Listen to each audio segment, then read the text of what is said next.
Sam never knew where he came from. No photos, no history, no last name that carried meaning. Only the names given to him by two people who chose him. But there was one thing he never questioned. He was loved. His parents were poor, not the kind of poor that disappears after a lucky break. Not the kind that fades with time. The kind that becomes part of everyday life. The kind that changes how you think, how you move, how you survive. Their house stood quietly at the edge of town. Small, worn, tired. The roof creaked through winter nights. Cold air slipped through cracks in the walls, and the heat worked only when it wanted to, like a guest that never truly stayed.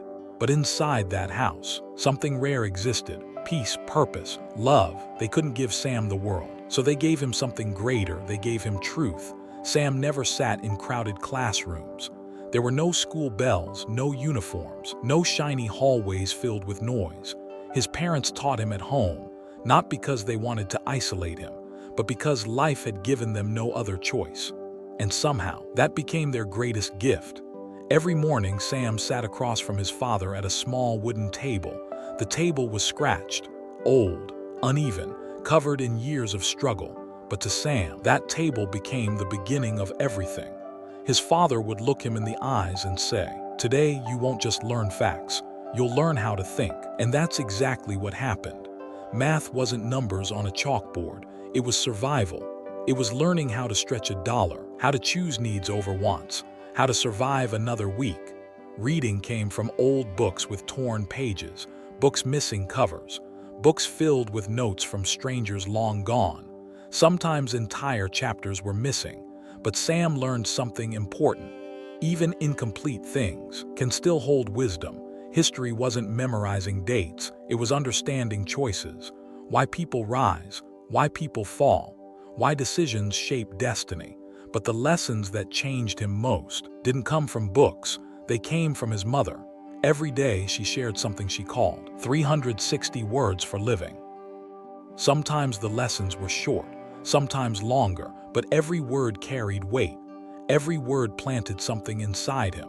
One day she said, "Sam, never confuse your circumstances with your identity. You were born into a situation, but you are not that situation." He didn't fully understand it then, but he never forgot it.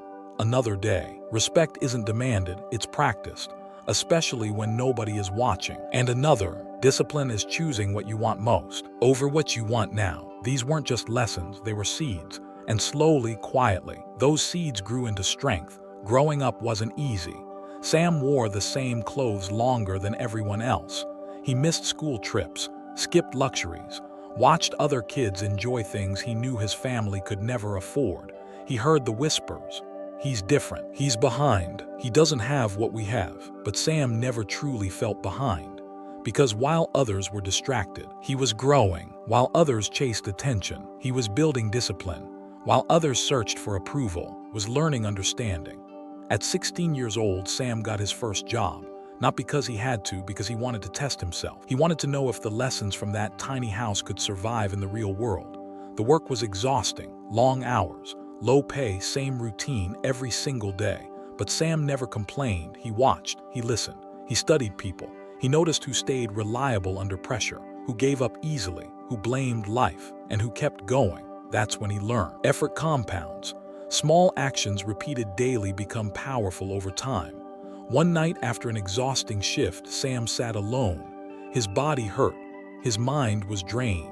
And for the first time, quitting felt tempting. It felt reasonable. It felt easy. Then suddenly, his mother's words echoed in his mind. "You don't grow when life is easy. You grow when you want to stop, but choose not to." So he stayed, and that moment changed him forever. Years passed. Sam had no prestigious degree, no powerful connections, no wealthy family, no shortcuts, but he had something rare, clarity, while others chased trends. Sam built skills. While others waited for opportunities, Sam created them. While others doubted themselves, Sam trusted the process. At 25, he started a small business. Nothing flashy, no investors, no viral success, no overnight miracle, just consistency, integrity, discipline. The same principles learned at that old wooden table. At first, progress was painfully slow. There were setbacks, failures, moments where doubt whispered loudly in his ear. Days where nothing seemed to work, but Sam kept going because he wasn't building something fast. He was building something real. Slowly, people noticed. Not because he demanded attention, but because consistency is impossible to ignore forever. People began asking, "How did you do it? Where did you learn this? What's your secret?"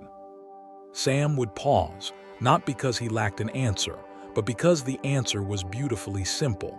"I was taught how to think and how to live." Years later, Sam stood before a crowded room, people from different backgrounds, different struggles, different stories, and he told them the truth, not the polished version, not the success story people post online, the real story, the cold nights, the worn-out clothes, the loneliness, the moments he almost gave up. And then he said, "I wasn't given everything, but I was given enough." The room fell quiet because deep down, everyone understood.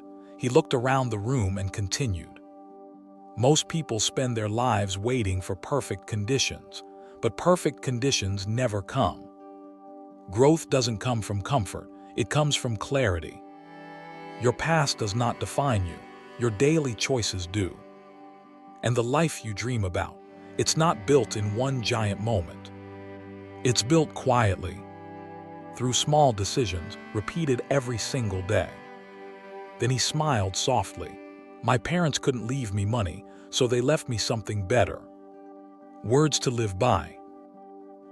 And maybe that's the real lesson. You don't need everything to become something. You don't need a perfect beginning to build a meaningful future. You don't need the world to believe in you. If you've learned how to believe in yourself, so here are your 360 words for living. You are not behind, you are not stuck, you are not limited by where you started. You are shaped by what you choose today, how you think, how you act, how you carry yourself when nobody is watching. Discipline will carry you where motivation cannot. Self-respect will keep you grounded when life becomes difficult. And consistency, quietly, patiently, will build a life shortcuts never could. There will be days when doubt consumes you, days when quitting feels easier, days when nothing makes sense. But those are the moments that matter most, because in those moments, your choices reveal who you truly are, not your comfort, not your circumstances, your commitment. Sam's story is not powerful because of where he came from. It's powerful because of what he chose to become. And now, the story turns toward you. What will you choose? Will you wait? Or will you act? Will you doubt yourself? Or will you build yourself? Will you allow your past to define your future? Or will you define it yourself? Because in the end, life is not about where you start. It's about how you think, how you live, and the small choices you make.